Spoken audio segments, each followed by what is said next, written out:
नमस्कार दोस्तों, मेरा नाम है अंशुमन नायक और आप सभी का बहुत बहुत स्वागत है इंडियन डिफेंस न्यूज की डिफेंस टॉक सीरीज में, जहां पर हम रोज नए नए डिफेंस अपडेट्स के बारे में बात करते हैं। तो चलिए देर न करते हुए आज की वीडियो शुरू करते हैं।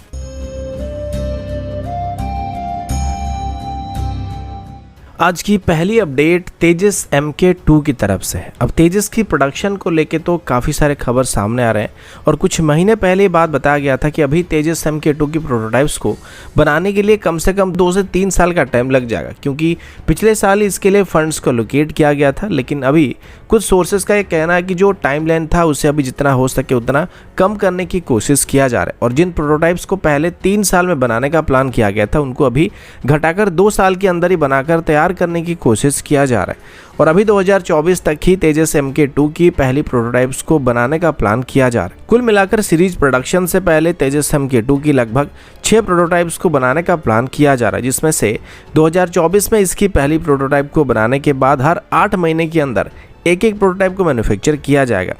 इनमें से पहले 2 प्रोटोटाइप्स को इनिशियल फ्लाइट टेस्टिंग के लिए इस्तेमाल किया जाएगा, जिसके बाद जो 3rd और 4th प्रोटोटाइप्स होंगे उनको खास करके वेपन्स टेस्टिंग के लिए इस्तेमाल किया जाएगा। यानी कि जो वेपन्स को इसमें इंटीग्रेट किया जाएगा उनको सबसे पहले इन्हीं 2 एयरक्राफ्ट में टेस्ट किया जाएगा और फिर आखिरी बचे हुए 2 प्रोटोटाइप्स को LSP एयरक्राफ्ट यानी कि लिमिटेड सीरीज प्रोडक्शन एयरक्राफ्ट की तरह इस्तेमाल किया जाएगा, जिसको ऑफिशियली तेजस MK2 को इंडियन एयरफोर्स को इंडक्ट करने से पहले इंडियन एयरफोर्स की तरफ से टेस्ट करने के लिए दिया जाएगा और अपनी रिक्वायरमेंट के हिसाब से अगर जरूरत पड़ती है तो उसमें कुछ मॉडिफिकेशन करने के लिए भी इंडियन एयरफोर्स यहां पे सजेशन दे सकता है, जिसको आगे चल के प्रोडक्शन वेरिएंट में इंप्लीमेंट किया जाएगा। इन सभी टेस्ट को 2028 के अंदर ही कंप्लीट करने का प्लान किया जा रहा है, जिसके बाद ऑफिशियली तेजस MK2 की सीरीज प्रोडक्शन या फुल स्केल प्रोडक्शन को स्टार्ट करने का प्लान किया जा रहा है।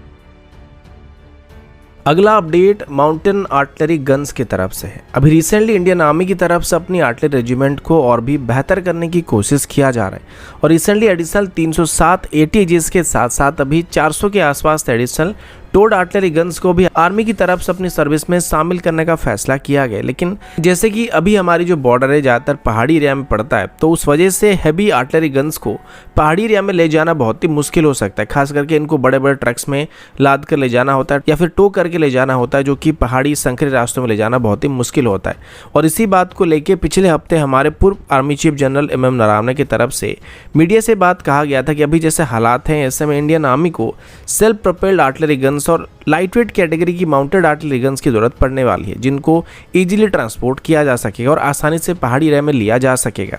इसके बाद अभी पता चला है कि शायद अभी आर्मी की तरफ से कल्याणी ग्रुप की तरफ से डेवलप किए गए गरुड़ा V2 गन्स को खरीदने का प्लान किया जा रहा है। ये एक 105 mm और 27 कैलिबर स्टैंडर्ड की अल्ट्रालाइट आर्टिलरी कैटेगरी की गन है, जो कि एक 4x4 प्लेटफॉर्म के ऊपर माउंट किया जा सकता है, जिस वजह से इसको आसानी के साथ कहीं पर भी ट्रांसपोर्ट किया जा सकता है। इसको खास करके कल्याणी ग्रुप की तरफ से हाई अल्टीट्यूड रीजन में ऑपरेट करने के लिए डिज़ाइन किया गया और अभी तक जितने भी बार इसकी टेस्ट को किया गया था सभी में इसकी परफॉर्मेंस उम्मीद से बेहतर पाया गया था। अभी तक इन गन से लगभग 2700 राउंड्स को फायर किया चुका है, लेकिन इस बीच एक भी बार इन गन्स में कोई दिक्कत का सामना हमको नहीं करना पड़ा है, जिस वजह से अभी गरुड़ा V2 गन्स को भी आर्मी की तरफ से अपनी सर्विस में शामिल करने के बारे में विचार किया जा रहा है। हालांकि अभी तक कोई भी 105 mm स्टैंडर्ड की आर्टिलरी गन्स को इंडियन आर्मी की तरफ से अपनी सर्विस में शामिल करने के लिए ऑफिशियल नोटिफिकेशन को इशू नहीं किया गया, लेकिन उम्मीद किया जा रहा है कि आगे चल के इनको खरीदने के लिए जल्दी कोई नोटिफिकेशन को इशू किया जाएगा।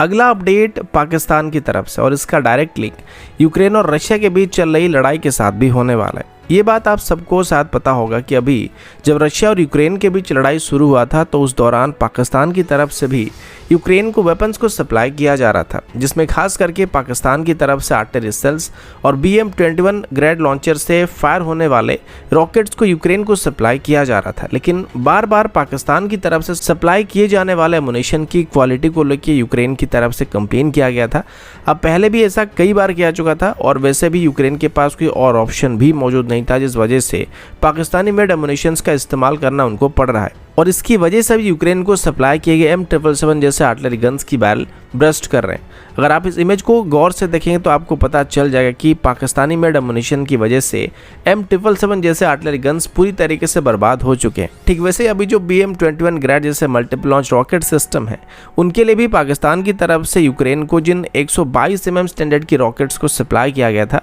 उनको लोड करने के बाद जब इनको फायर करने की कोशिश किया गया तो ये फटना तो दूर की बात है, ये धुआं छोड़ के फुस हो गए थे। जिस तरीके से दिवाली में कुछ पटाखों को अगर धूप में ना सुखाया जाए तो वो फुस हो जाते हैं। जब ये कंप्लेन किया गया तो पाकिस्तान की तरफ से बात बताया गया कि जो यारमुक रॉकेट थे या 122 mm के रॉकेट्स थे जो पाकिस्तान की तरफ से यूक्रेन को सप्लाई किया गया था, इनको दरअसल BM-21 रॉकेट लॉन्चर से फायर करने के लिए डिजाइन नहीं किया गया था और इसी वजह से यूक्रेन को इसको फायर करने में दिक्कत हो रही। जबकि ये same Russian origin 122 mm standard की रॉकेट की एक चाइनीज कॉपी है, जबकि पाकिस्तान का कहना है कि इसको अलग से डेवलप किया गया था। लेकिन अपने ऊपर से दोस्त को हटाने के लिए पहले पाकिस्तान की तरफ से ऐसा कहा गया था, लेकिन इसके बाद जब सेम रॉकेट को फिर से BM-21 सिस्टम से फायर करने की कोशिश किया जाने लगा तो उसके बाद धीरे धीरे फुस होने लगे, जिससे साफ हो गया था कि पाकिस्तान की जो वेपन्स है ये बहुत ही घटिया क्वालिटी के थे और वैसे भी ये चाइनीज मेड सिस्टम है तो इनकी क्वालिटी को लेके भी चर्चा करना ही बेकार है। और यूक्रेन की तरफ से भी बात अभी बताया जा रहा है कि इससे यूक्रेन की आर्मी की सेफ्टी को लेकर और इफेक्टिवनेस को लेकर भी